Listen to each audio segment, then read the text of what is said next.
And hello, Internet world. Excuse me. I'm going to talk about this book that I've been kind of reading, The Eichman Tapes, My Role in the Final Solution by Adolf Eichmann. So, I haven't read the whole thing, but I've been reading bits and pieces of it, and a number of points I want to make is, Eichmann, Hitler, and others made it clear they were socialist. Okay, you can go find videos by Kay Weatherman. She grew up in Nazi Germany and she lost her family in the Holocaust. Now, there are deniers out there, Holocaust deniers, that would say it never happened or come up with other BS. Eichmann never denies what happened. Now, one thing that I do find interesting is that he tries to put everything off on other people. That it was other people's fault that it happened. He doesn't deny that he gave orders, but it's like, well, I wouldn't have had to have done this, or this wouldn't have had to have been done if other people would have done something else. So he's not really taking responsibility for what he did. Yet, again, he says he did these things, he gave these orders. So that's interesting.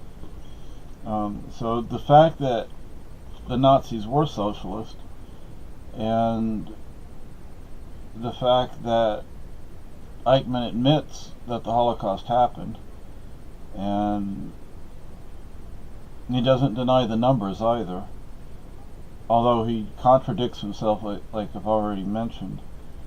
And another interesting thing, if you compare the Nazis with with what's going on in the United States today with the far left. For example, on the far left, I just watched a video on the Women's March in one in California and one in New York, and there's a split and so forth and so on. This whole identity politics. The Nazis played identity politics. The Nazis were against free speech. The socialists play identity politics.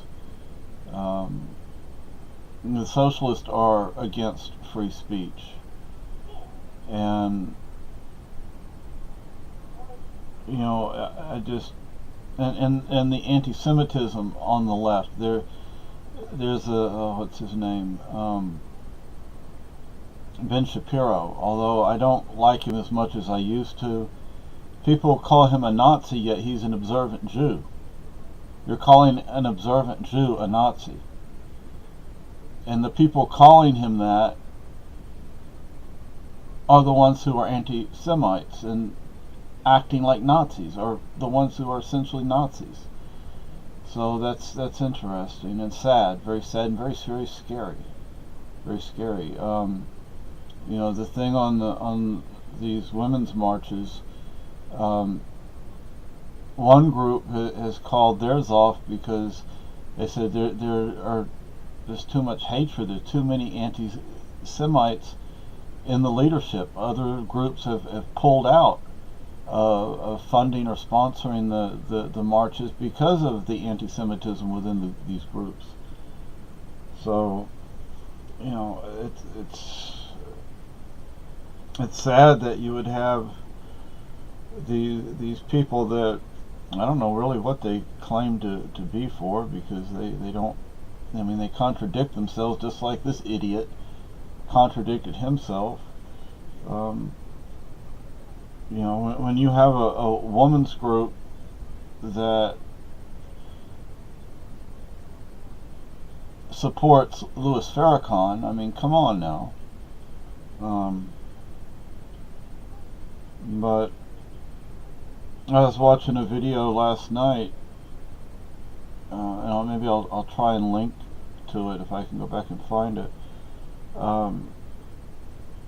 These three people, they're atheists. I'm an atheist, and that's another thing I want to mention is I'm an atheist. I did not replace a God with anything. I just stopped believing. Many of the things I did believe in, I still believe in. Other things I don't. For example, I'm still pro-life. I'm still anti-death penalty. But because I'm not a socialist, I've been told that I'm not really an atheist because I'm not some highfalutin academic. I'm therefore not an atheist. These people are playing identity politics, and they're on the left, the extreme left. Sadly, the extreme left is getting a lot of support right now, and there's a video I made yesterday, or I guess it was yesterday. Donald Trump is he supports Real ID. He supports a ban on bump stocks. He supports red flag laws. Then his treatment of women. I don't know how anybody could support this guy. If you have any morals anyway, if you support the Second Amendment, I don't see how you can support him.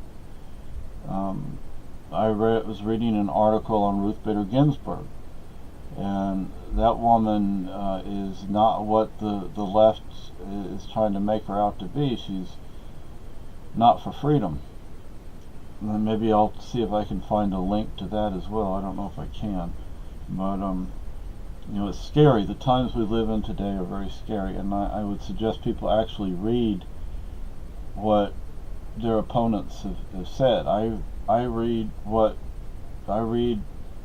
things that people I disagree with say. Have you read Das Kapital? It's idiotic. It's just idiotic. So, I guess that's all I really have to say.